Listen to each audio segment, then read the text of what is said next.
The mailman doesn't deliver on a Sunday. If you don't like that, you don't like NBA basketball. Anthony for three. Bang! J.R. Smith! We just saw men fly. LeBron James with no regard for human life. Cleveland! This is for you! What's going on, everybody? Welcome back to another episode of Coast to Coast. I'm Ronan Gaine. Joining me as always, Chris Nambu. We're a bit late to the party here. It's been a while since we've recorded, but we're going to be talking about draft night. We're going to be talking about some of the big trades that have gone down over the past week. But we'll also be taking a quick look at some of the future possible trades, some teams that need to be making trades, some teams that possibly should be sellers in the current market. You may have heard it all before, but we're going to go a little bit more in depth. We've had a little bit of extra time, so we've done a bit more research on certain specific things, especially about the draft night. So please continue to listen, and remember, you like what you're hearing, please subscribe and follow. Do that, and we'll keep providing that content. Chris, what's up, man? How are you?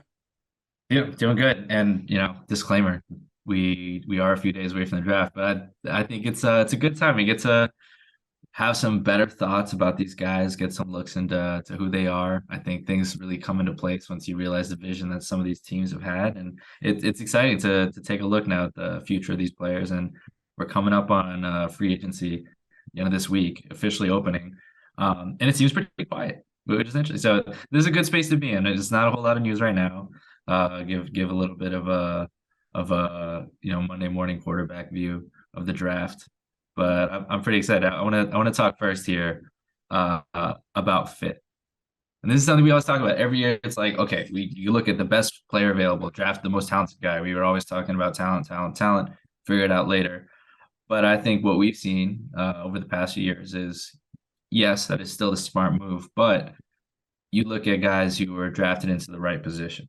You look at guys that are drafted into the right situation and how successful they've been. I like guys like Desmond Bane, guys that maybe they weren't the highest draft pick, but perfect situation for them. Guys like Halliburton, the kind of situation that he got into, perfect for him. So I want to go over our top 5 ranking, maybe not in any particular order, but 5 guys that I think, and we'll hear it from you as well, were the best fits from this draft. And my one asterisk to this is guys not named Wemby, because man, more interviewing with Wembanyama, I just have to say, I'm just so impressed with who he is as a person, not just him as a player. And I think his personality and like his whole mindset really fits well with Pop. So we won't put him here, but I'll ask you, what's one guy that comes to mind for going top 5 best rookie fits if we're ranking of this draft? I mean, go a simple one that we talked about before the draft is Jarris Walker in Indiana. I think that's one that stuck out to me straight away, and they even managed to make that pick while also picking up a second rounder with the move that they made on draft night. So I mean, they did exactly what they needed to. They brought in a guy that can have an instant impact on defense. He's a guy, he fills the position that the Pacers desperately needed. And if his 3-point shot actually comes to fruition, that's a guy that's going to be a key piece for this Indiana team moving forward as they look to move into being a playing team and then a playoff team. Yeah, no, absolutely. I would have thrown him in there. I didn't have. I probably kept him out because he's. We'll talk a little bit later about players we think are going to see the most playoff minutes. So spoiler alert, he made it there, so I felt bad putting him on 2 lists here, but definitely high up there.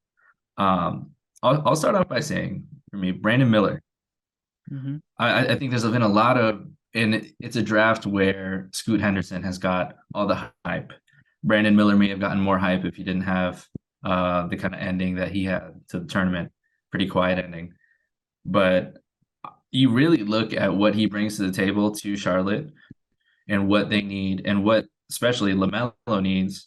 I think he's really the perfect co-pilot. Mm-hmm. You're looking at a guy that at 6'9", is a shot creator, has not even grown into his body yet, is a very strong rebounder, has great defensive potential, and just like all the things that not only you'd love to see alongside LaMelo, but also, Steve Clifford's coming in there to form a defensive identity. I think that's a guy also that, he's getting drafted into a situation where he can grow and he's really going to match what that team likes to do: get out in the open, and finally have another guy who I think is capable of creating his own shot. I think that, this is in no order, but I think that's among the top of my fits, and he's not getting enough love, I think, as he should, despite being a top 5 pick. Yeah, I think that's fair. I think a lot more people are kind of thinking, oh, now like Scoot's got that chip on his shoulder. He wasn't the pick, the second pick, and different things like that. People have looked at it more that way and thought maybe it was a mistake by the Hornets. But like we discussed beforehand, Scoot and LaMelo may have ended up clashing a little bit in terms of personality and that and fit wise as a whole. Not to say they couldn't have worked together, but I think it was the right move by Charlotte. And again, he's another guy that what we see, the potential that's there, if that continues, that comes to fruition, that's a great matching piece for LaMelo Ball. That's no doubt. Those are two guys that you could definitely build a playoff competitor around. All right, who's your next in your top 5? I guess you got to say it's Scoot, considering the fact that Portland seem to believe, and Dame seems to believe, that they can build a contender with Scoot Henderson as part of this team. Dude, that's so funny you put that. I in my notes here, I just have I don't have them anywhere. Like when we're classifying rebuilding teams / like teams that are like trying to figure things out for you, I just have Dame, Portland, question mark, Scoot, question mark, question mark, question mark, ... question mark. I didn't know where to classify them as a team because they're such an unfinished product. I don't know where that's going to go. And I think it's funny you put them there. They're the 000, man. They're the 000. That's going to be their new nickname. The two are going to dominate together. But I mean, okay. So answer this then. Do you think that they can play with each other realistically? If Dame says, "Yep, I'm in," you know what? I don't care. I'm 10 toes down. 30 in a row. I'll say it. Absolutely. I think Scoot Henderson's obviously a guy that I think he would probably prefer to be coming into a situation where he can just instantly be the guy, and the whole offense and the whole team is built around him. But I think if he gets the kind of the ups from Dame's, like, all right, I'm good. I'm ready to play with you. I think he's going to be able to adapt his game. That little bit of pressure will be off. And he can have a really subtle, probably not a massive impact. Maybe he won't be a guy that you're looking at as maybe rookie of the year because he's playing in a team looking to compete and he's maybe not getting as much of the ball as he would have liked. But I think he'll be able to have a nice subtle impact on this Portland team, who appear to be pushing to build a team that's capable of being in the playoffs next year. Yeah. And we won't get too far into Portland, but I think it's interesting you brought it up because I think I love the optimism, and I think there's absolutely a world in where that works. I think that'll be, there's so many situations where I'll bring OKC as an example, where it's like you bring in Chris Paul, you have Shea, you have Dennis Schroeder. Where's the ball going to go there? But you end up working in a 3-guard system, and that worked. They got to the playoffs, and I don't know if that's a direct translation for what the Blazers can do. I just see a lot of mouths to feed, and I don't even mean that in a negative way. And I try not to do that too often too, because I feel like a lot of people just get stuck up on what players can do on ball, because a lot of players have great off ball things that they can do. I just don't know how much we've seen with Scoot. Maybe that's a skill that he has that he hasn't channeled, and that'd be interesting to see him do that. We have seen Shaedon Sharpe be an off ball guard. And what he's been able to do that using his cutting and his athleticism, you can definitely see that with Scoot as well. There's just so much untapped potential that you don't just have with Scoot, with him on the ball, but also Anthony Simons. When Dame was out, what Anthony Simons was able to do with the ball in his hands, with the volume he could do, with the playmaking as well. Shaedon Sharpe there too. That's why I have so many question marks on that team, because there's talent on the Blazers, there's assets on the Blazers, a massive one now with Scoot, an even bigger one with a future Hall of Famer who may or may not get traded. So interesting you put that there. I mean, that could be a very weird, like, what are they doing type of thing, like at the beginning of the season that everyone's like, wow, they did nothing. And then you get an exciting team with a mix of youth and a mix of veteran leadership. And maybe that becomes a fun situation. We'll bookmark that take and see how that ages. We won't bring it up if you're completely wrong, though. We never do. I'll bring up the Thompson twin, and not the Thompson twin, not Amen Thompson that everybody talks about, I'm talking about Oscar Thompson, who went to Detroit.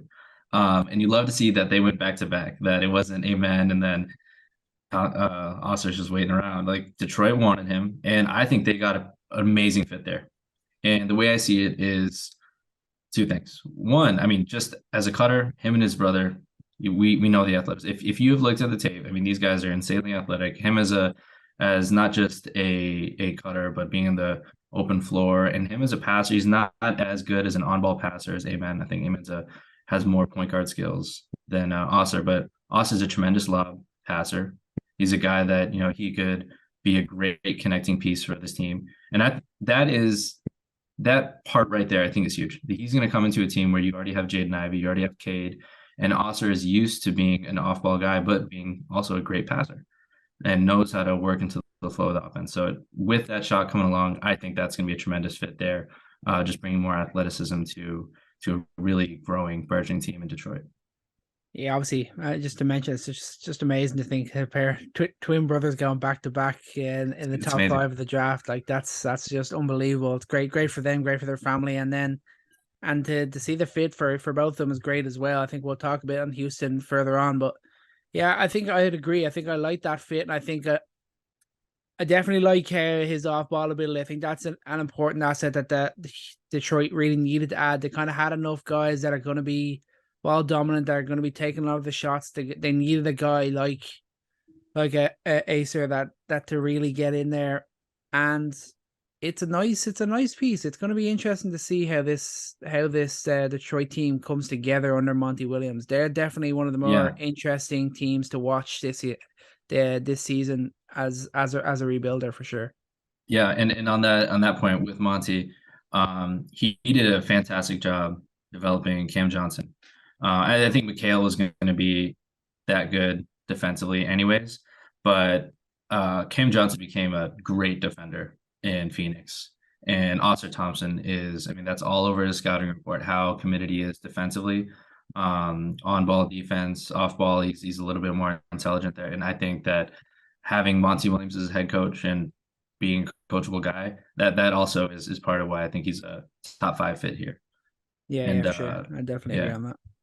We got a few more. Let's rock through these. Who else we got? What other big fits we have here? Quick one, not too high, but I like Grady Dick in Toronto. Yeah, I think that's a smart move. I think he's in Toronto at this moment. They're a team that already have a very decent kind of defensive makeup, and there won't be too much pressure on him there. He can just go in and make his shots, and he can have a really positive impact there in Toronto. Oh yeah, that's massive. They needed a guy that was going to be an aggressive shooter, a great shooter, very smart off-ball movement, and he checks all those boxes. If you ever turned on a Raptors game last year, unless they were just creating havoc and getting in the open court and oversizing guys in the paint, they just had no one to shoot. And especially if you're losing Fred VanVleet, I have Grady Dick here too. Great, that made things easier. I got 2 names here. You may know them, you may not know them. I will be honest with you. I heard one of these names before, but did not do a whole lot of homework on them. First name, we'll get into a little bit later when we talk about Dallas, is Derek Lively. A guy that, his stats aren't going to jump off the page, especially not from his first season at Duke, but after his second season, clearly best shot blocker in the country. He's 7'1". And not just 7'1", but he also has tremendous instincts, great instincts, 7'6" wingspan as well. And what did they need? They needed a guy who was going to be a great rim runner and who was going to protect the paint, like true size, athletic, true size on the Dallas Mavericks. And they got that. And they got that for a guy who doesn't have any skills putting the ball on the floor. Fine. You don't need to. You got Kyrie Irving, you got Luka Doncic, and you also have a team that just got another big. You have Rashawn Holmes there to back him up. He doesn't have too much expectations. So I think in limited time, I think you put a guy like that on a team with Luka and with Kyrie, real great passers, all-time great playmakers, and he's going to be able to thrive with the open lanes that he'll have. And second name. Yeah, I like that. Brandon. Oh man, I've been practicing this, and now I'm gonna choke.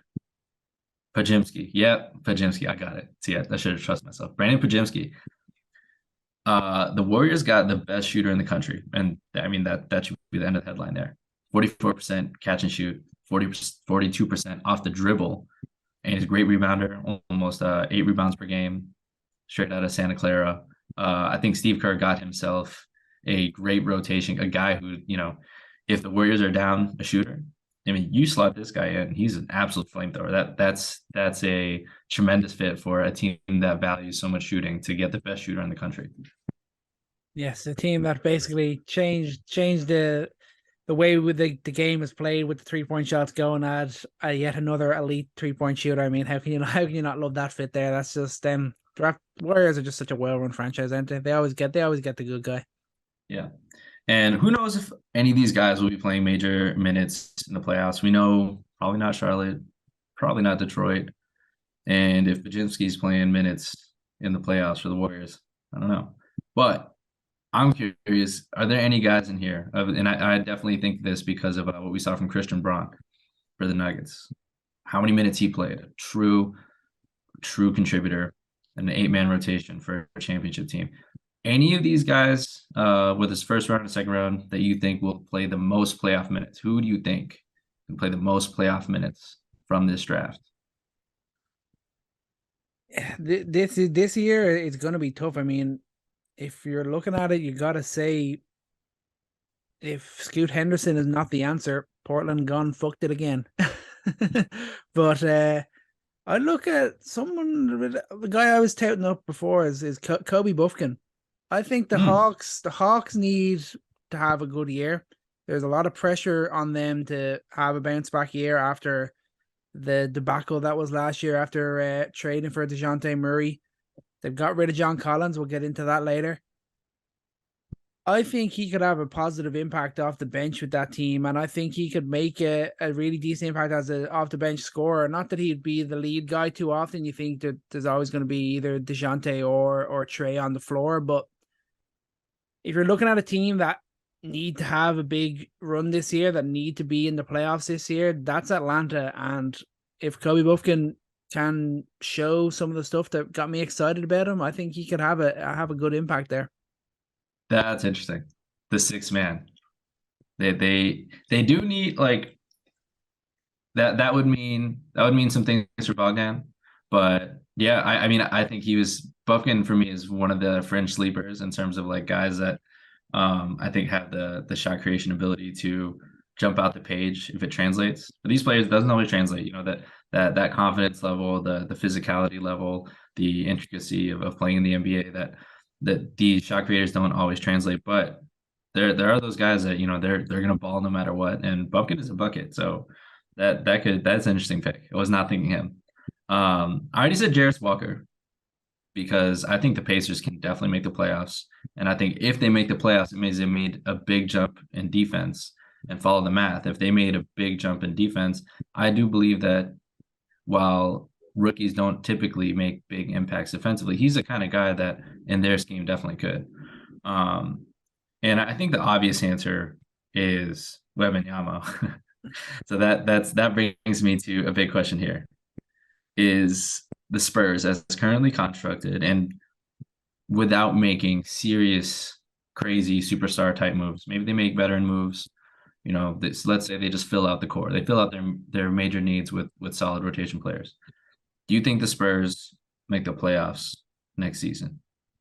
Ink it. It's 4:04 p.m. Eastern Time, June 27th, 2023. Ronan Gaine, are we going to see the Spurs in the playoffs next year? No, we're not. No. Okay. Wembanyama will not have the most playoff minutes. There's too much talent in that Western Conference. He'd have to come in and be like rookie Kareem. Like he'd instantly have to come in and be that without doubt to even get them close.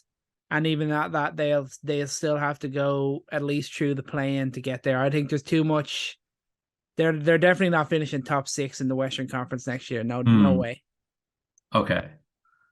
So do you think he could potentially have a better rookie season than Tim Duncan? So this is the same Tim Duncan that averaged. Well, I won't say the numbers first. I'll let you answer first.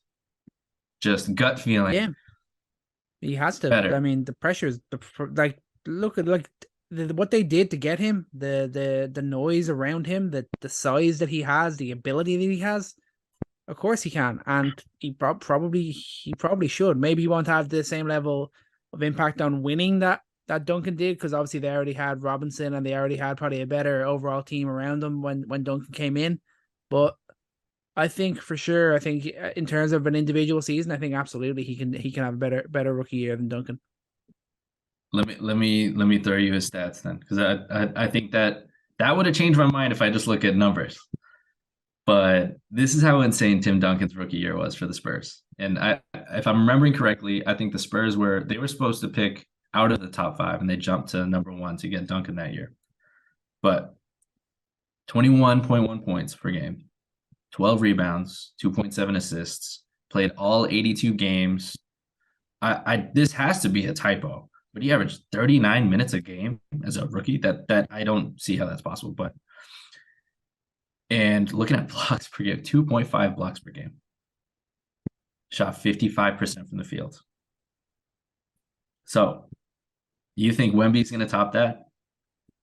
I mean, he can. I mean, dude should be blocking 7 shots a game. Look at the size of him. I mean, all the elements are there. Like, don't get me wrong, I'm not trying to play down how great Tim Duncan's rookie year was, but the elements are there for Wembanyama to go and exceed that. Even if he matches that, that's still a good rookie year. But obviously there was hype around Tim Duncan. There wasn't anywhere near the hype that there is around Victor Wembanyama coming out of the draft. So I think I still believe that he can go and match that and even better it. All right, we heard it. We heard it here first. At least the 3-point shooting for sure. I'm in on it. I'm in on it. And just talking about playoff minutes, I wanted to do we talk about these guys? This is what happens when you're in between the draft and free agency. I'm looking at tape on Julian Strawther, Jaden Pickett, and Tyson. Denver Nuggets draft picks. But I wanted to bring this up because we're talking about teams or players that are going to see the most playoff minutes. We're talking about fit. We're talking about all these things. And I think maybe this is a little bit more team-centric, scouting-centric. And we've been doing a lot of shout-outs for the Nuggets, and for all the right reasons. There's a reason why they have Jokic, why they have Murray, why they have MPJ, why they have all these players on their team, because they're making the right moves. Now we see Bruce Brown be a perfect fit there, but unfortunately may not come back because he declined his player option. So what do the Denver Nuggets do? In the middle of the championship, this has never happened before.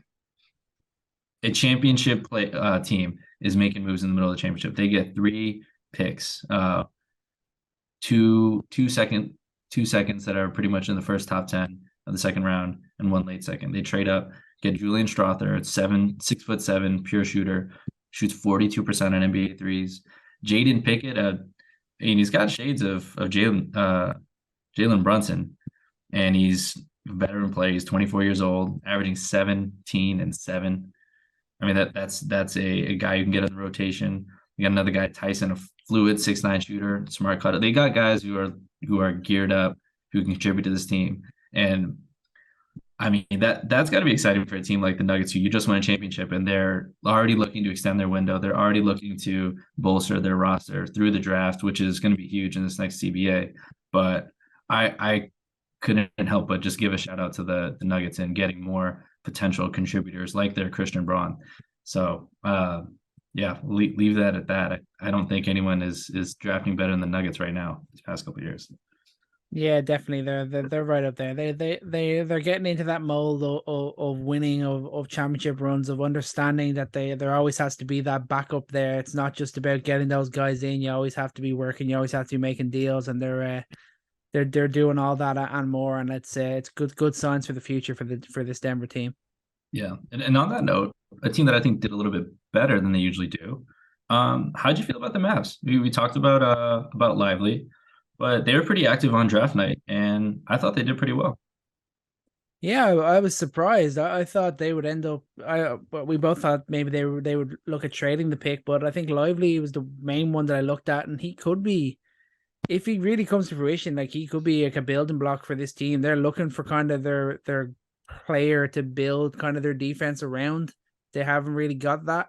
If he can really develop in the next 3 years, he could definitely become that. And if he gets the right motivation, if he's in the right put in the right situations, he can have an instant impact within that team. So I think just him alone, they did much better than I was expecting. I'm not gonna lie. Yeah, yeah, and not only him, they also get Olivier Prosper in the 20s. I think it was 24, and this guy's huge. Mavs fans looking at it, this guy's massive. He's a long, huge, he's switchable wing. He's a really good cutter. He's one of the best finishers in this draft. Shot 65% at the rim, and again, another guy that really fits what they're trying to do. Defensively, they badly need switchable wings, especially after getting off of Dorian Finney-Smith. Getting him in the mix, he could be a rookie type of guy that's contributing right away. And then in the fast break, he's really a demon in the fast break. They need more guys who are going to push the pace. Him, Josh Green, maybe they're getting a little bit more out of Jaden Hardy as well next year. But they're injecting some youth here, and I think that's important. Inject some youth alongside Luka Doncic. Be a little bit patient here. I think they did well to invest their picks wisely, and I mean they're able to get off Bertans too. They just created a $17 million TPE. We'll see if and how they can use it. It seems more complicated than ever how these CBA rules work. But then also getting Richaun Holmes. I mean, that you just got a starting caliber center right there, alongside a high upside defensive center, rim runner center, a rim runner starter. And Holmes, he's going to be great. I think there's a lot of times where there is nobody to really score in the in-between game, in the short roll, and Richaun Holmes can do that. There's no game that you really have with Maxi Kleber or with Dwight Powell. If you're just cutting off the rim, like they don't have a floater, they don't have a mid-range shot. And Richaun Holmes, he has a floater game, and that little wrinkle there I think is going to be important, and just how many different things they can do with Luka. But I mean, all things aside, getting those names on the roster and getting a $17 million TPE, they must be feeling pretty good after draft night. Yeah, I think they're in a better position than they were before, and that's always big for a team that have got a superstar of a generational talent in Luka Doncic, who had a dreadful year last year and need a big response. And rather than desperately trade the pick and maybe not get a piece that's really going to have an impact, they worked it smartly, and I think they definitely came out shining and smiling as much as anyone after draft night, I would say. Yeah.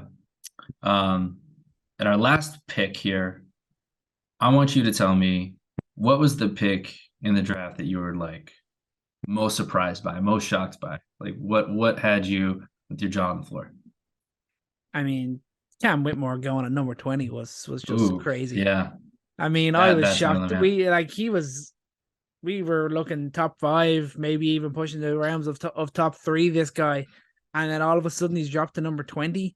The Houston Rockets get the 2 most explosive athletes in the entire draft at number 4 and number 20. That is absolutely insane. Like I said before, he pretty much has an equal chance of being a star in this league as much as a bum. But yeah, maybe something went on. Maybe what guys were seeing in workouts or got a bit deeper on the analysis of him. Maybe we'll see that come to fruition now, and he won't be that guy. But in terms of just on paper, the fact that he dropped so far was absolutely insane to me. When I saw that him at number 20, I was absolutely shocked. Yeah, that is. It's interesting for a guy like him because he's a guy that shot up the draft rankings pretty late, and I think the talent level is undeniable. But I wonder how much of it, some people talk about the interview process, apparently the medicals. I mean, that's not something that is publicly known, so you don't know how that looks. Look at Michael Porter Jr. maybe there's something similar to that aspect. But you just look at some teams that pass on him. I think as of recently, Pacers have proved that they're a pretty good team at drafting. Thunder, pretty good team at drafting. Raptors, pretty good team at drafting. Pelicans have done great their drafts. Jazz passed on them twice. That do you trust the talent evaluation of Danny H? Even the Lakers, that one was really interesting. When Lakers, Heat, and Warriors all in succession passed on Cam Whitmore, that made me thinking, because that was like the no way trio for me. I was like, there's no way that I mean, even the Jazz at the second chance, like no way Jazz are going to pass on an explosive wing like that.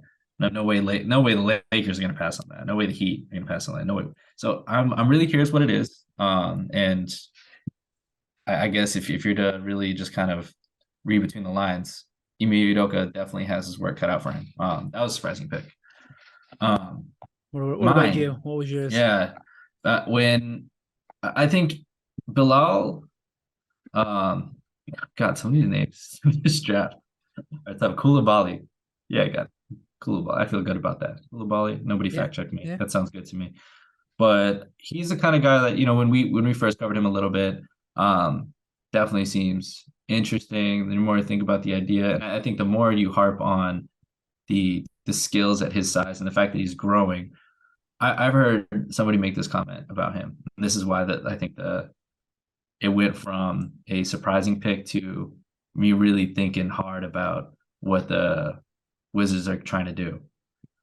They took in their first real rebuild mode draft the biggest swing in the draft. That's what this was. So surprising, maybe not, because you might as well swing for the fences when you're in the late lottery. But Bilal Koulibaly, I mean, a guy who was, I didn't know this, 6'3" in 2021, grew to 6'6", I think last year.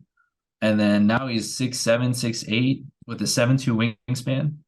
I mean, that physical profile at the guard position, and the fluidity that he has.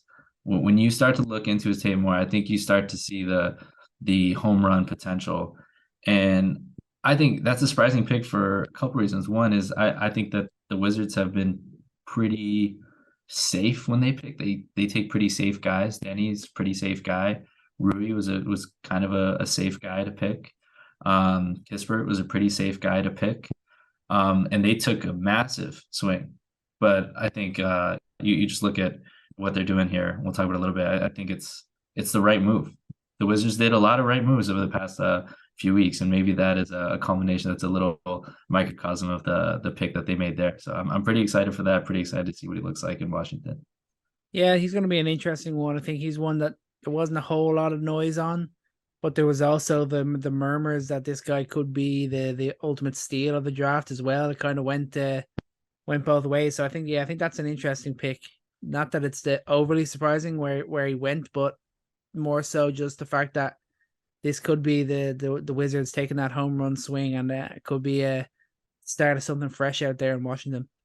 Yeah, and in typical fashion, I did not finish one of my thoughts in between saying that. But the thing that I'd heard that really piqued my interest was the sleeper part, is that he is kind of like a Giannis in a way.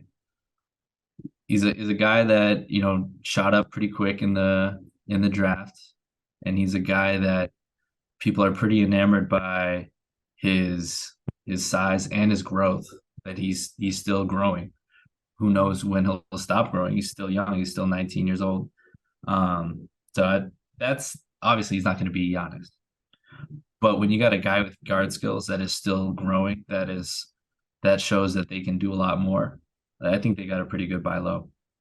But we talked about a lot of these guys. I'm glad we finally got away from we were able to make some good content besides Wembanyama. This is a deeper draft than I think people realize. A lot more wings in this draft, a lot of contributors, and a lot of rebuilders in this draft. So what I want to do right now, I'm going to give you the teams that I'd say we'd agree are definitely rebuilding / maybe finishing a rebuild.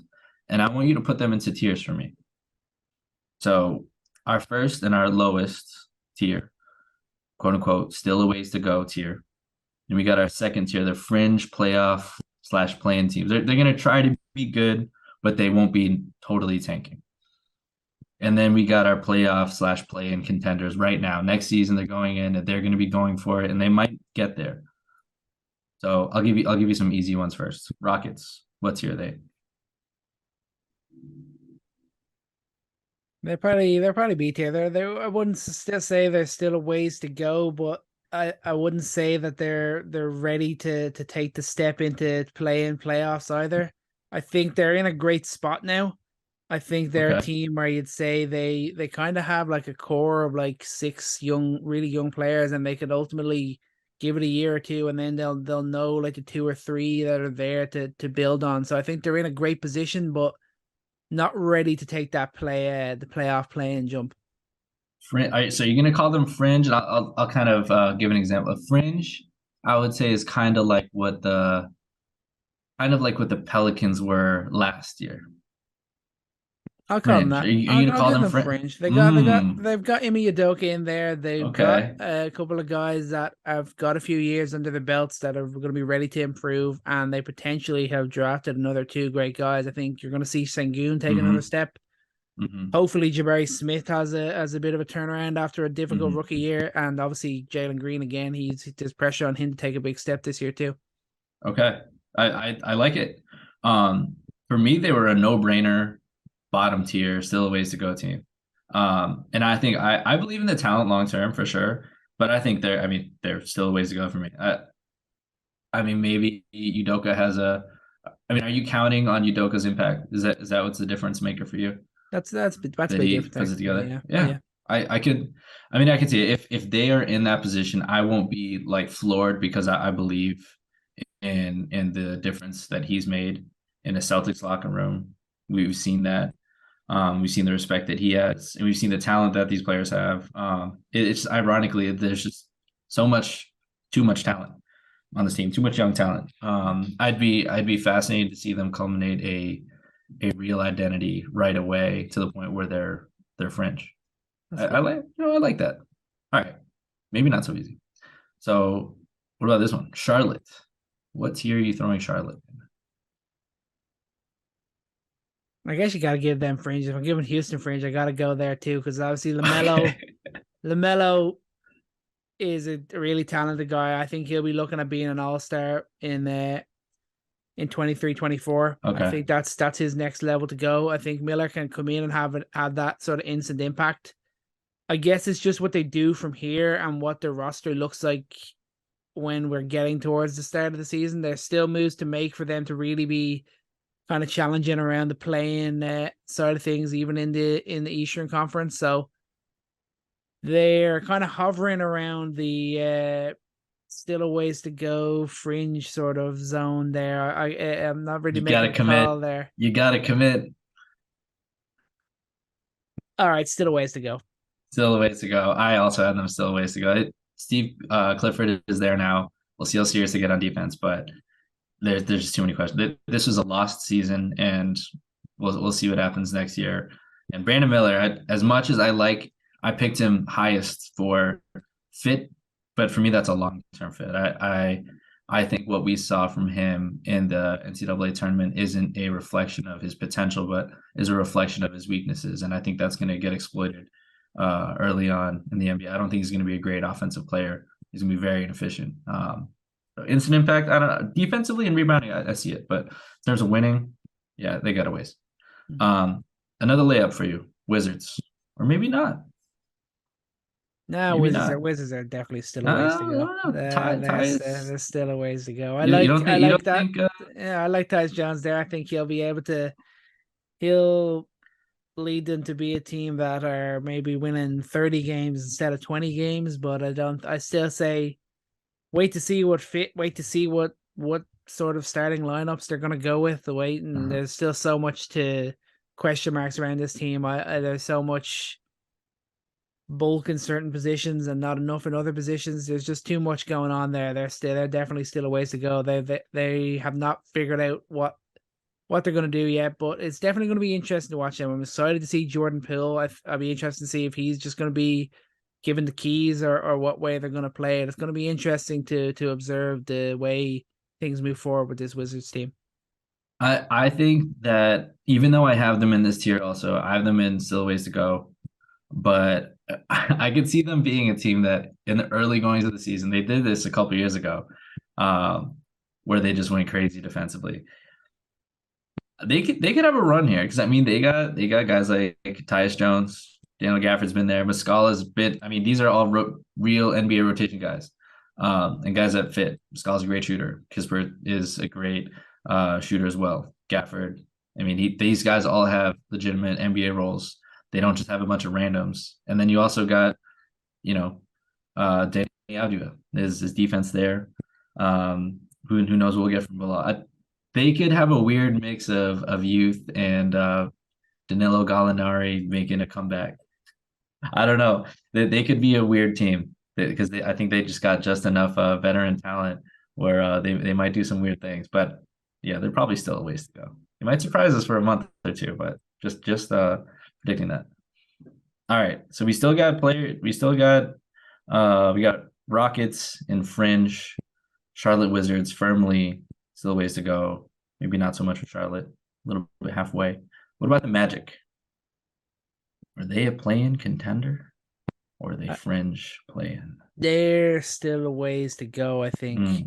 I wasn't overly impressed with how they drafted. I feel like they didn't target what they really needed. Not an Anthony Black guy. Okay. I like the talent, but I'm not sure about the fit. I think they needed to absolutely shooting should have been the main focus for them. I think they need more shooters around Banchero, around some of their other guys. They're similar enough to the Wizards. There's just a lot. There's still just a lot of players, a lot of guards, a lot of guys that they can't really figure it out with yet, and that's why there's still a ways to go there yet. There's no pressure on them to be making the big jump yet, but another couple of years and Banchero will start demanding to put pressure on this team to really start competing if he continues to grow. Yeah. Obviously that's always the fear for every team who's picked a blue chip talent, true blue chip talent. I think I used Oklahoma City as a reason to feel hopeful about the pick because I think getting in Giddey next to Shea was a little confusing because it was like, okay, you got a playmaker next to your playmaker. Can't really shoot. Not sure if he can defend.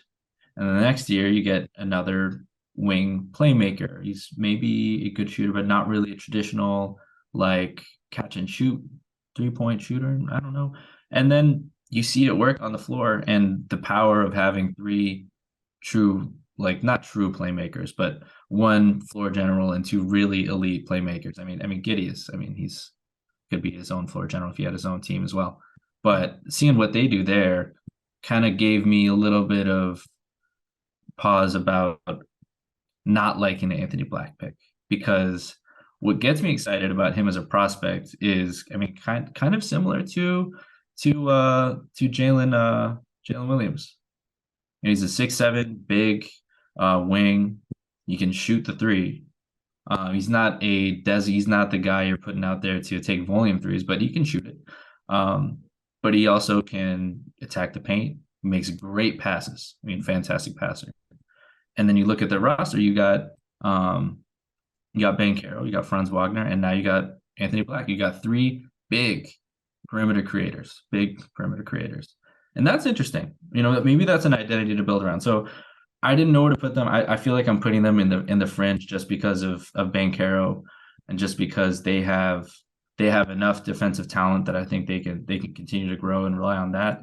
Offensively, you're right. The fit was gonna be to get maybe a shooter in there would have made more sense fit wise, but I think the ceiling, getting a guy like Black in there, I think that might have put their ceiling up a little bit higher. If that hits, I think that puts them right in the play-in contention. Yeah. Okay. I'll let you put them in fringe. I'll agree with you there. Thank you. I'll let you go there. All right. Pistons. You gotta say they're capable. If Cade's healthy, if Jaden Ivey can take another step, if this Monty Williams can have that impact that I believe he's going to have, they can definitely be a team that are at least able to win 40 games next year and be right there in playing contention. Because this is my game and I make the rules, you got to choose between the Pistons and the Pacers. Which one would be your playing contender versus on the outside looking in? Who just made it and who's on the outside looking in? Pistons or Pacers? I'll take the Pacers to make it, and the Pistons to be on the outside looking in. That's going to be a close one, yeah. Yeah, that would be a close battle now. But we've seen just a little bit more from that Pacers team, and I think there's going to be more to come from them for sure this year. Mm-hmm. The Pistons are more relying on the return of Cade Cunningham. How long it's going to take Tim to get back into the groove? Obviously, he's got this whole offseason now, but he could still miss a bit of time at the start of the year. How much growth you see from Ivy? What sort of way does Monty Williams want this team to play? There's just a few more question marks there. That's why I'd probably just give the edge to the Pacers. Yeah, no, that is fair. So now I got to make you choose Spurs or the Jazz. Who's going to be on the outside looking in? Unless you think one of them's got a ways to go. I figure you're debating between fringe or contender. Yeah, that's going to be an interesting one, especially the addition of John Collins. What sort of is he going to have a role in this team? Him and Markkanen playing in the same team. That's going to be interesting to watch. How big of an impact can Taylor Hendricks have as a rookie? Mm-hmm. I probably like the overall makeup of the Jazz team better than the Spurs. So I'd maybe just give them the edge. But then again, the Spurs got Wembanyama, but I'm going to give the edge to the Jazz. I think I'm going to go with the Jazz, and the Spurs be there with Wembanyama having an unbelievable rookie year, but not getting much else from the team as a whole. Okay, so no Devin Vassell love here. No Keldon Johnson love here. Oh, okay. They're gonna make some Devin Vassell fans mad out there. There's a lot of people who believe Devin Vassell is a future All-Star, a very soon to be future All-Star. I'll believe it when I see it. All right, so now I got to make you choose between the Jazz and the Thunder. Oh, Thunder, 100%. Thunder, okay. Yeah, I think Thunder with growth, with the continued ability, I think with Giddey and Shea leading that team and the Chet Holmgren coming in, I think the Thunder could definitely be challenging for top six. Maybe if there's like kind of the drop off we saw last year with some of the other better teams that we should have been in the top six that weren't, that might have to play into their favor a bit, but I think they definitely be a team that maybe will challenge for top six for majority, even maybe up to the All-Star break, and then possibly fall back into the play-in then. But they're definitely taking them over the Jazz for sure. All right. So we got it here, Pacers and Thunder. Those are our definite play-in contenders out of teams that we're drafting here still in the lottery. Couple teams I could surprise. I mean, the Spurs, somehow Wembanyama is going to have a greater rookie year than rookie Tim Duncan, and they're still not going to play it. That means everyone else sucks. Nobody else got better. You heard it from Ronan Gaine, not me. I did not say that. That was you, and we'll remember that. But I think this is a good time to talk about trades. We talked about the Jazz. You talked about Hendricks. No, we got no more time to talk about Keontae Georges of the world. I've done too much deep digging, and I'm sure you guys will figure it out once you watch Summer League. But how do we feel about this trade? Let's get into the trades here. The most recent one, Utah getting John Collins for Rudy Gay and a future second-round pick. Oof. Good God, how desperate were Atlanta to get off John Collins' contract. Like, that is just seriously, get this guy out of our team. We do not want him. That's what the interesting thing I saw when I saw that trade. Rudy Gay and a future second round for John Collins. That's a bit desperate from the Hawks. I don't really see what they've recouped there. It was just a question of getting rid of John Collins. That was it. Maybe. I'm not sure. I never know what to know about the Hawks from all their leaks, from all their stories, etc. It's definitely a financial hardship move. That gets them away from the from the luxury tax, and we know those are going to be very punitive very soon. Maybe makes it easier for them to try and re-sign Murray next year. But yeah, I mean, maybe that. I don't know how much of it was just getting off of John Collins or his contract, but at the end of the day, for a guy that, I think for some other teams is going to command 2 first-round picks last year before that. And I suspect a lot of that may have been posturing as opposed to actual value. I don't think there are anyone actually dangling first-round picks like that for John Collins, but tough for the Hawks to be losing talent like this and losing picks. John Collins, a guy who's been massively productive for them, hasn't worked out. And then you just looking back, you don't get anything out of Cam Reddish. You're not really sure what you're going to get out of Hunter with his injuries, if that's long term. It's looking tough for their core. They're running out of guys that were supposed to be the guys to build around Trey. But on the bright side, Utah Jazz basically get Collins for nothing. Yeah. Get to just check out what this guy's got. What do you think about his fit next to Lowry, next to Kessler, and their guards there? I mean, it's a big ass front court they've got there in yeah, in Utah. That's all. That's it. That's the headline. Big ass front court. Yeah, like that was the first thing I thought of, and he's kind of in a similar mode to kind of Bradley Beal. I'm almost kind of forgetting how the impact that he can have after like the struggles of last year and kind of injuries had a bit of an impact on him. And obviously the Hawks just had such a bad year last year. You almost want to forget that year, but you remember what he did as a player to earn that contract that he is currently on when he bet on himself.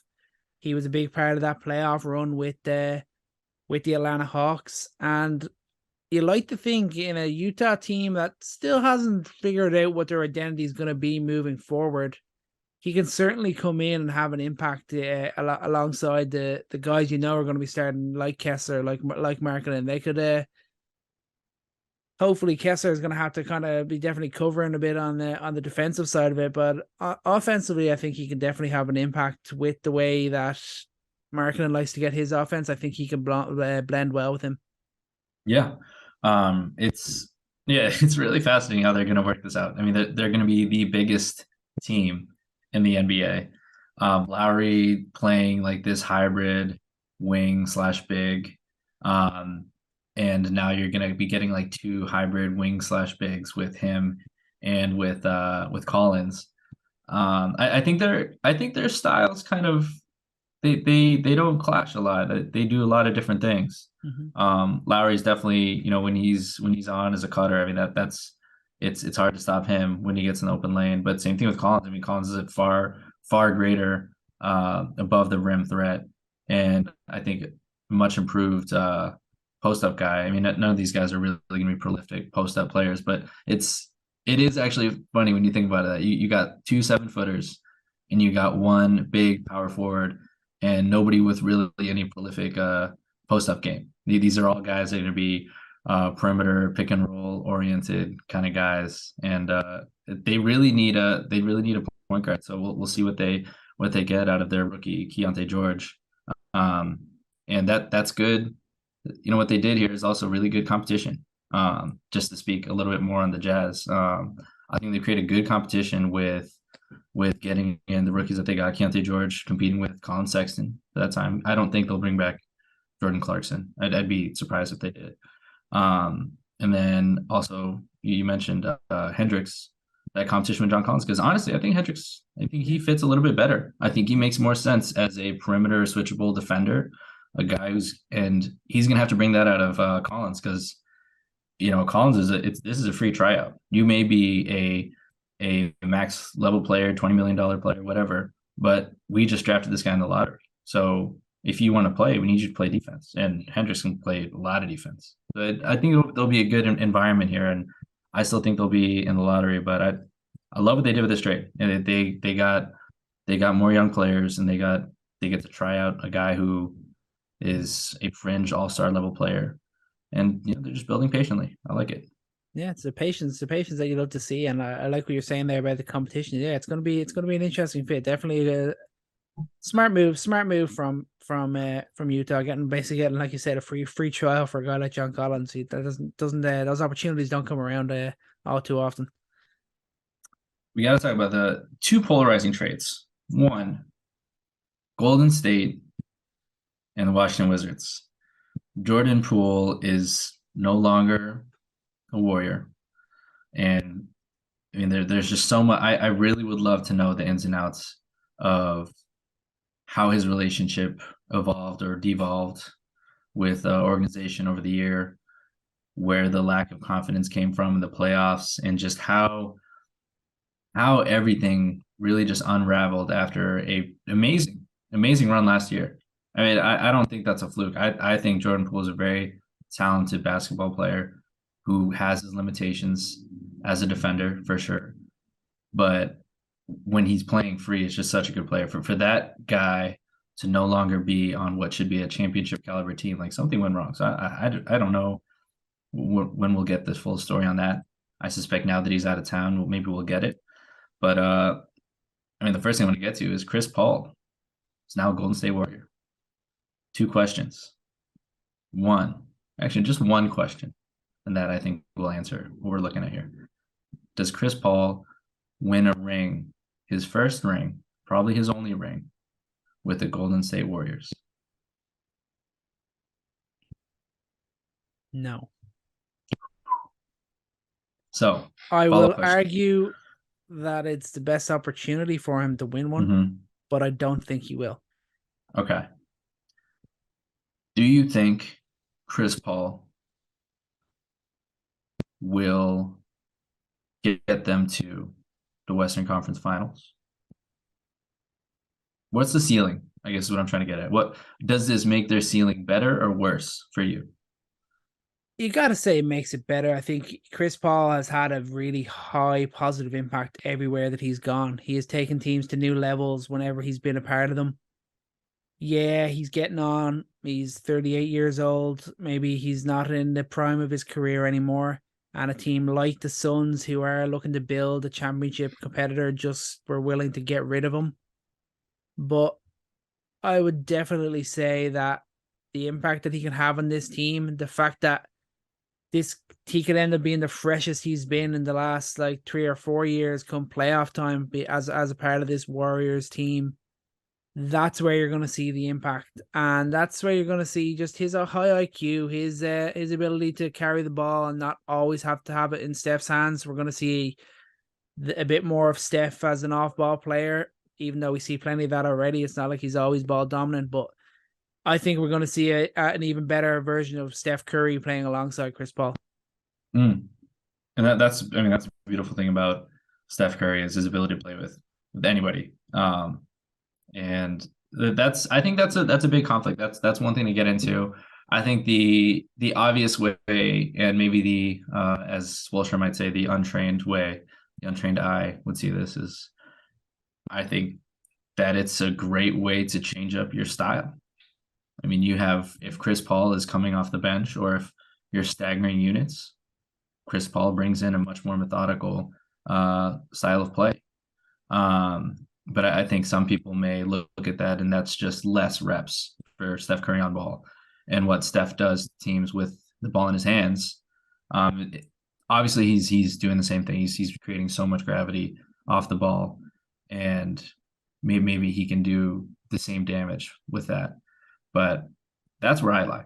I think this is a tremendous opportunity for the Warriors to kind of evolve a little bit and just change things up, and having more, having smarter basketball. I mean, honestly, when you bring Steph Curry off the floor, you're running the offense through Draymond, or you're running the offense just through the open floor. I mean, if you're just running a ton of DHOs through Looney, or you're just hoping that Klay Thompson gets hot. And then last year was a lot of hoping that Jordan Poole just goes crazy. And then when that wasn't happening, there's just too many variables, it felt like at times, where Steph Curry would come off the floor and there wouldn't be a reliable, safe way to maintain a lead, to grow a lead. And I think Chris Paul gives you that. If you can give him good chemistry with Kevon Looney, if you could turn Kuminga into a lob threat, if you could find another big in the open market, ironically, James Wiseman. I mean, Chris Paul is a year too late. I mean, Chris Paul comes here, James Wiseman is still trying to work his way in the team. That's the match made have to help him figure out what he's got to do. But I think that this is maybe not a home run, but this is a pretty safe bet to help them in the playoffs. And he doesn't have to do too much. Yeah. And you always know he wants to play, but he can kind of coast through the season if he wants to. Yeah, that's the biggest element, the ability that you think he's going to be able to be fresh come playoff time, and that's the most important thing for Chris Paul, a player at his age, and for the Warriors in making this move. But then just quickly on Poole in Washington, where do you think his career can go from here? I like to believe that he's got the ability to become a perennial all-star. I think he's got that scoring talent, that offensive ability. Just a question of attitude. What went so wrong that got him out of Golden State? Like you said, maybe we'll find out the full story. If his head is right and he just wants to focus on becoming a better basketball player and maybe even a star in this league, I fully believe that he could become an all-star, maybe as a Wizard, maybe somewhere else. But in a situation now, he's still a young guy. As an offensive talent, he definitely has it. Maybe just the overall game, maybe he won't ever be the lead guy on a playoff team that are going to playoffs year on year on year, but as an individual, definitely all-star capabilities there. Oh, I can't stress enough how excited I am about the Jordan Poole experience in Washington. Like how completely unhinged are we going to see him on the offense? I mean, he's going to do what he already did, whatever he wanted. And there were times where like he couldn't, because it's like, okay, that's Steph Curry can do that. Like you can't do it. Steph gets to do that, not you. And there's a little bit too much of that. And it just felt like there's just this tension of timelines. Jordan Poole should have had his time to shine. But you're not going to do that when you're a championship level team and, Steph Curry is there. And that was such a delicate balance that led to a championship last year, but tough to do again, especially when your teammate punches you in the face before the season starts. It's really hard. I imagine if I had to work with a guy that literally clocked me in the face, and day in, day out, that'd not be easy. Especially if they didn't reprimand him at all. So thinking about that a little deeper, probably a lot better. But man, this experience is going to be crazy. He's going to be able to do whatever he wants within reason. I think they're trying to build something here. Steve Clifford is not the most, he's not known for creative offense or complicated offense. I don't think this is going to be a situation where he comes into a team where he has to like fit a mold. Like you have to do that. I think he's going to be able to play free given the roster they have. And who did you say is coaching there now? What did you say there? Clifford's in Washington. Where's my brain? Oh my gosh, my brain. Yeah. He's over in Charlotte. We were talking about Charlotte. Wes Unseld Jr. Sorry. There you go. Keeping me honest. It's June 27th, my guy. It's June 27th. I haven't watched a Washington Wizards game in months. Cut me a break, but thank you. Years, possibly. But we know what he can do. And like I said, man, that Wizards team, that could be fun. I mean, you get I think the numbers will say it. Tyus Jones is the best safe point guard in the league. That's it. If you want to hand someone a ball and just please run my offense and don't turn the ball over, that he is the most efficient point guard in that regard. You got a guy like that. You got the players on this team to put something together. I think they could be a weirdly not bad team next year. Like you'll have some Jordan Poole moments, and you'll have a lot of these guys buy in, but they're going to be the team with the chip on their shoulders. And Jordan Poole, to close on him, he's got to have the biggest chip on his shoulder for the way things went down last season, for what I feel like a player of his talent feels like he should have had. And I think if the Wizards empower him, I mean, watch out. I mean, I think on your level, I'm not sure about perennial all-star, but maybe that's his ceiling. That would be a pretty awesome outcome for a guy that's been cast off from a team with championship aspirations. I mean, they basically just said, we need to win more championships, and you're in the way of that. Yeah, for sure. And what about the big one, the Boston Celtics? It's just doing it again. I mean, getting 2 firsts and Kristaps Porzingis for Marcus Smart and a couple of role guys. That's a pretty damn good trade from them. Marcus Smart now over in Memphis. That's going to be real interesting. I think that's almost a perfect fit. Yeah. And obviously Jones ending up in Washington. That's great for them. Like this is a weird kind of trade where all 3 teams kind of did pretty well out of it. Yeah, I think you might have hoped to get some first round picks if you were Washington. Yeah, that's fair. But I already talked about Tyus. You're happy with Tyus. Good to have. Can't understate how important it is to have table setters for a young team. Go take a peek at the Rockets sometime. And let's talk about the Celtics real quick. This is pretty simple.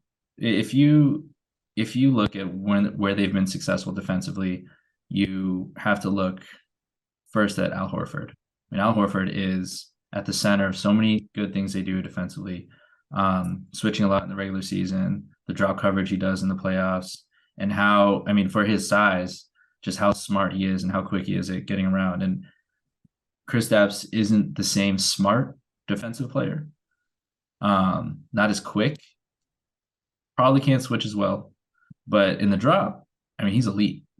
In the drop cover, I mean, Kristaps Porzingis had his best year in drop covers last year, top 10 defender in that regard. And I mean, top 5 rim protector. And you got 2 top 5 rim protectors in the league on your team now with Rob Williams, with Kristaps. You got 2 guys who are legitimately going to be game breakers for other teams. And you can stagger them. I'm curious to see if they can play together on the floor. Offensively, KP can play more perimeter oriented with the sets that they seem to like to run. He can just hang out on the wing, space the floor the way they did with Horford, and that replaces that seamlessly. And maybe Williams just stays in the dunker spot, and they can work that out. Defensively, not sure, but that's something that they can add some versatility. They can add some different wrinkles in there, and that's a really interesting move that there's no question now about what happens when Al Horford's gone, because if KP's there long term, I think that's your answer. That's a pretty damn good answer for a player who's been playing out of his mind the last 2 years, and Al Horford. Yeah, absolutely. And I'm just excited to see KP on a team that we know are going to be in the playoffs next year. He's a guy I want to see playing playoff basketball and see what sort of impact he has, and it's an important role he's going to play because he's a guy can be a 20-point per game scorer, playing alongside Brown and Tatum, who have kind of lead the way for that Boston team. But when they aren't hitting at all cylinders, it's kind of a looking around like, okay, who's going to step up for us here? I mean, we need Grant Williams to be hitting their 8 threes and different things like that. Now, you got another consistent scorer who can take that bit of burden off. I still think Brown and Tatum are going to be leading the way, but the impact that he's going to have, especially offensively and to the team as a whole, it's going to be really interesting to see if this has the winning impact that I expected to have and that I thought that it was when they kind of made the move for Brogdon last year as well. Mm-hmm. Yeah. So I mean, that move, it hurts for sure, but it was the smart move to make. Sorry, but it's true. I mean, Marcus Smart, longest tenured Celtic besides Brad Stevens. I mean, he's a guy that, just to give a little ode to Marcus Smart, I mean, he has been there and is the reason that they developed the culture that they did. Big part of that. He's the reason that they developed this hard-nosed defense. And this is all with Brad Stevens. I mean, Brad Stevens doesn't create the Boston Celtics of today without the Marcus Smart of yesterday. And the legacy that he leaves behind is this Celtics team that is going to continue to compete for championships. And while I can't even imagine the pain of that, honestly, like how much investment he put in to making this team great. And I mean, it just goes to show how difficult it is to compete on the margins, because Marcus Smart is a great player. He's a championship level player. He's a he's a guy that's going to make the Grizzlies very happy. As frustrated as, as people can be about sometimes, the shot selection or maybe the decision making, he's a fantastic playmaker. He's a fantastic defender. He's a fantastic locker room guy. He's everything that a contending team can ask for. And it's just about the margins. And I thought that was always a move that had to be on the table ever since Marcus Smart signed that. I wonder if we talked about this back then, because this was on my mind when he signed that team friendly deal. That was not just helping the team to sign more players, but helping the team to trade him. That's what I thought about immediately. When you have players sign deals like that, it almost makes it harder to not trade a player when they're going to be outplaying their contract. And while the Celtics are in a better position, I think Marcus Smart's in a great position too. Look at the Grizzlies right now. They're going to be without Ja for a little bit, for sure. I know we didn't touch on it, but that's something they've dealt with in the past already. But you're going to have a team out there ultimately that puts out 2 defensive players of the year in Jaren Jackson Jr. and Marcus Smart, the electric talent of John Morant, the flamethrower of Desmond Bane. And I think you look at Marcus Smart out there, and that's just a match made in heaven. The culture that he brings, the mindset that he brings, it fits everything they're trying to do. And I think that the leadership that he'll bring too, that's a voice in the locker room that matters. Yeah. That's huge. Who else is? I mean, Steven Adams is not really the type of guy, I think, really to lay down the law like that. I mean, he's a role model for sure, and like teammates love him. But Marcus Smart, I mean, Marcus Smart is calling out Jason Tatum and Jaylen Brown in press conferences, and whether we liked it or not. I mean, he's not afraid to speak his mind. He's not afraid to have that mantle, and he's earned it. I mean, he's earned that shit in this league. So to have a guy like that on a team that needs to grow the hell up, like right now, to compete for a championship, like they should have been right there in championship a couple years ago. I mean, they were close if Ja's not hurt. They're that close. People need to realize that. They need a guy like Marcus Smart. And at the end of the day, like you said, I mean, all these teams come out pretty even. And while it's painful to maybe see some faces go, I mean, Tyus was definitely a Memphis favorite. Gallo didn't even get to suit up for Boston. But these will be good situations for these players, and I think everybody at the end of the day is going to be happy. Yeah, Rare to say that. The best thing about it, especially with Smart, you think obviously it's big for him to be leaving Boston. He's going to feel a bit down about that. I think a lot of Boston fans will feel a little bit down about that. But for him, he's going into a situation where he's going into another team that is ready to compete now, that is looking for a guy of his mold to be almost maybe the final piece, or to be the guy to take them just to that little bit more. And that doesn't happen too often. Often you see those guys leave the teams they've been on for a long time, and they end up on a team that are rebuilding. They kind of get thrown around to a couple other teams in different situations. Yeah. He's gone right into a team that fit his culture, fit what he brings to the game. He's going to fit in there, fit like a glove, no problem whatsoever. He's going to have a big impact on Ja Morant and a big impact on the team as a whole. Steven Adams may be the guy that guys go to when they have a problem and different things, but Marcus Smart's going to be the guy that takes the best players and pushes them to that next level. Absolutely. Big question: is he going to color his hair blue? I mean, he has to, doesn't he? I'd be disappointed in him if he didn't. He has to. It'll be kind of awkward if he keeps it green. It'll be a little weird. It's like keeping I guess it's like if you have a tattoo of your ex on your arm, but you can cover that. You can change your hair. I don't know. I think that about does it. Do we have any other trade? I mean, there might have been a trade. I've been on D&D. Any more trades we got? Nothing major. Nothing really worth talking about. But I just want to mention quickly before we finish up. I think there's a couple of of teams that are gonna talk on that need to make big moves. That's where I would look at. I've got a list of 4 teams that are in a position to possibly win now, or they're in a position that they've had a good season last year. They need to make this move to sustain that, or even take another step. First of all, I'll go with the main one. It's the Minnesota Timberwolves. They've got a reason to make a big trade. They've got a big asset in Karl Anthony Towns. They see that the other day, they're paying their 3 centers a combined $443 million. Good for Nas getting paid. Good for you. That's just insane.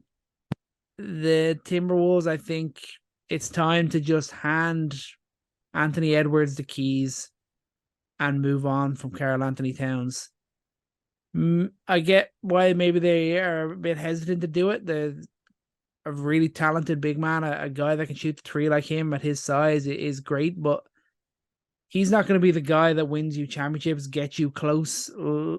Anthony Edwards can be that. I believe he will be that. And he's not going to thrive playing alongside both Gobert and Cat.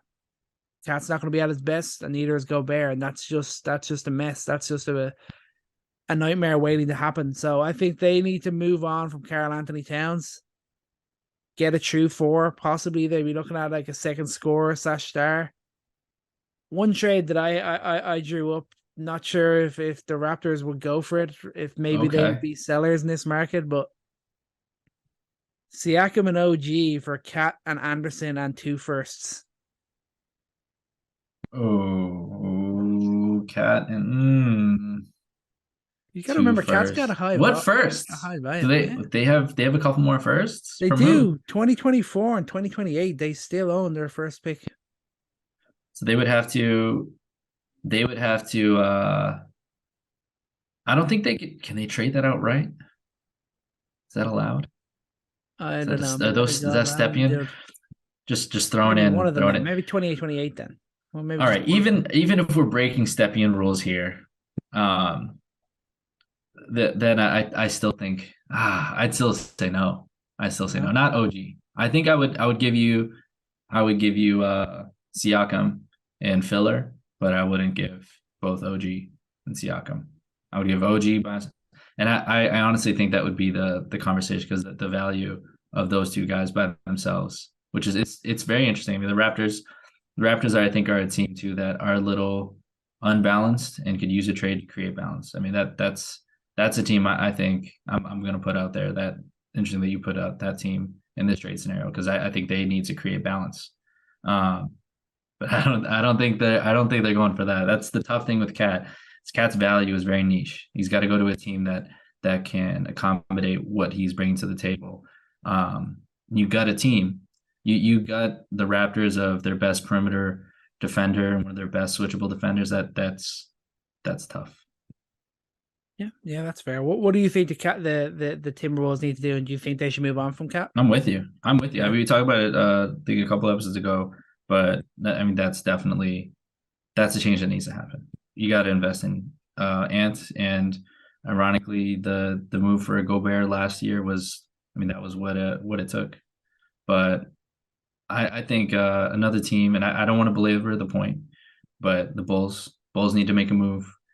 They need to figure something out. I think they'll just end up being status quo. We already talked about Portland. They need to make a move. Dame's obviously sounded like he's being patient, but it's tough to say. I think I'm not ready to get too hard on some of these teams until free agency has really settled a little bit, because I think there's enough money out there. There's enough movement that free agency could pose to maybe help some of these teams out. Yeah. What about Dallas? I think obviously they had a nightmare year last year. Say they bring Kyrie back, they gotta add a bit of off-ball scoring and a bit of defense. That's kind of what they need to be looking at. I have no doubts that it'd be impossible to make it work money-wise, but the dream move for them, I think that'd be the fit of mold that they're looking for, would be Cam Johnson. He's entering restricted free agency. Money is the only issue that's going to be there, because you got to think he's going to command a 4-year, probably 85 mil deal, something around that mark. I think he's going to command, like, what do you think? I think Bridges got a 4-year, 90 million deal. You have to think he's not going to be too far away from that.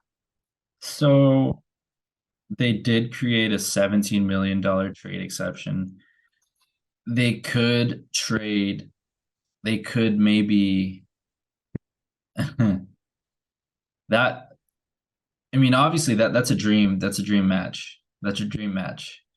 And the Nets, I imagine, as hell-bent as they are on keeping McHale, probably still be interested in keeping Cam around too.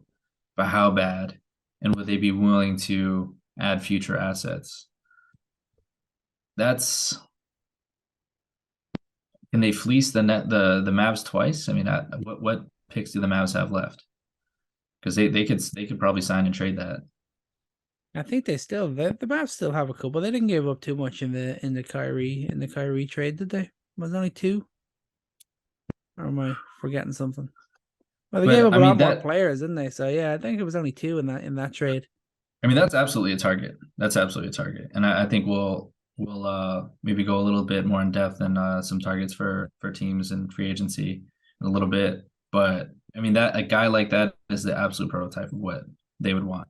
Mavs have had a good start, but yeah, they need defense off ball scoring. That's the area they're going to look at. They have their stars, they have their ball handlers, their creators. Now they need that extra element to really get back into the groove and get back into top 6 in the Western Conference. Then Miami's an obvious one. They need to add a scorer.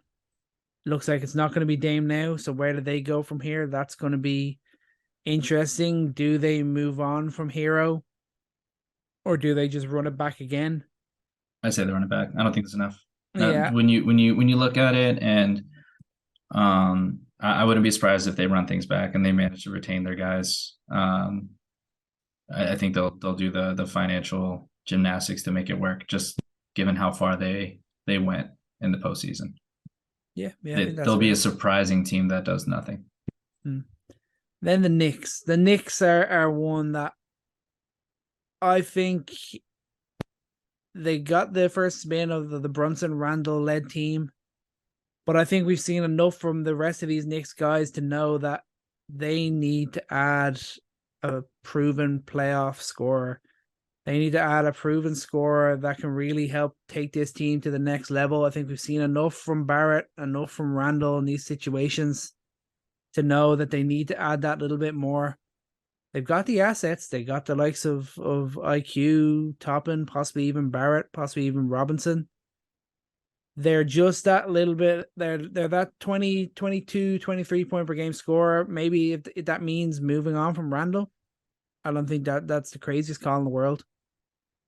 It's just, it doesn't feel like they can take the next step or even sustain this level with the current makeup of the roster.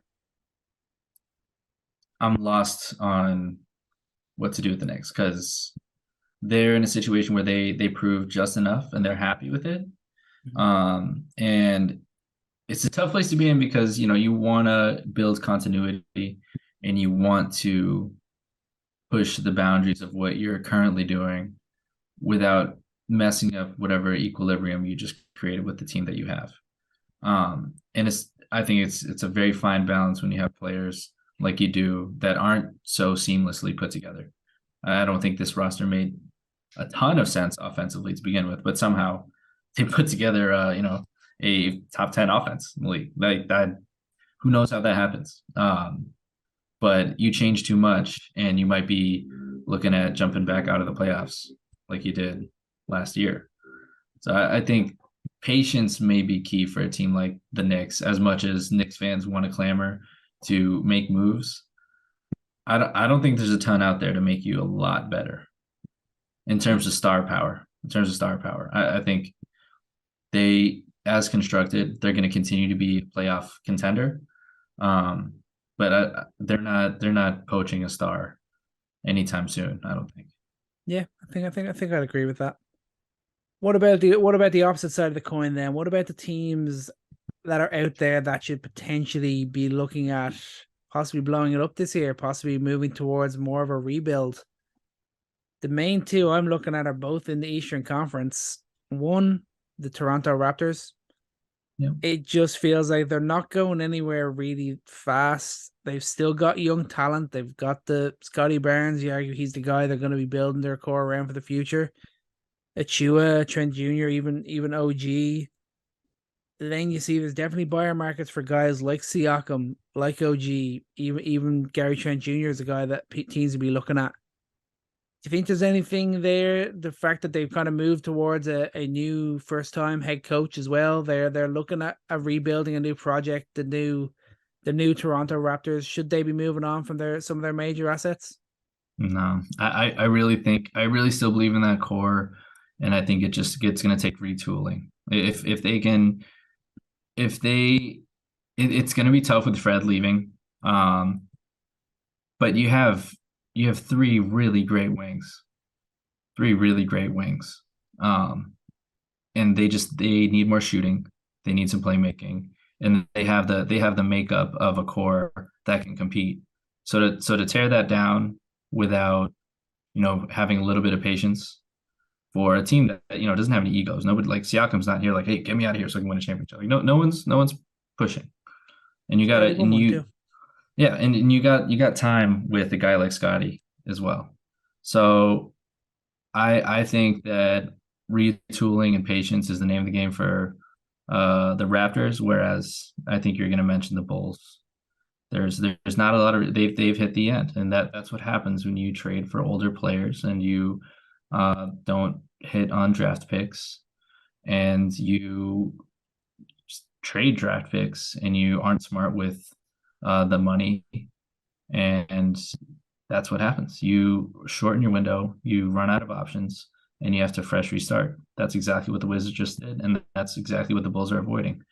That's a whole long cry session from my end, and I don't think we're ready for that right now. But I just asked the long question. story short, you do believe that they need to move on? Yeah. Do you think they need to trade both Zach and DeRozan? Two ways to put it. One, from a financial standpoint, no, they just need to be in the play-in. They just need to make a playoff spot, and the Bulls are going to make money. They're going to print money. From a organizational, fan standpoint, yeah, you have to. It's sad.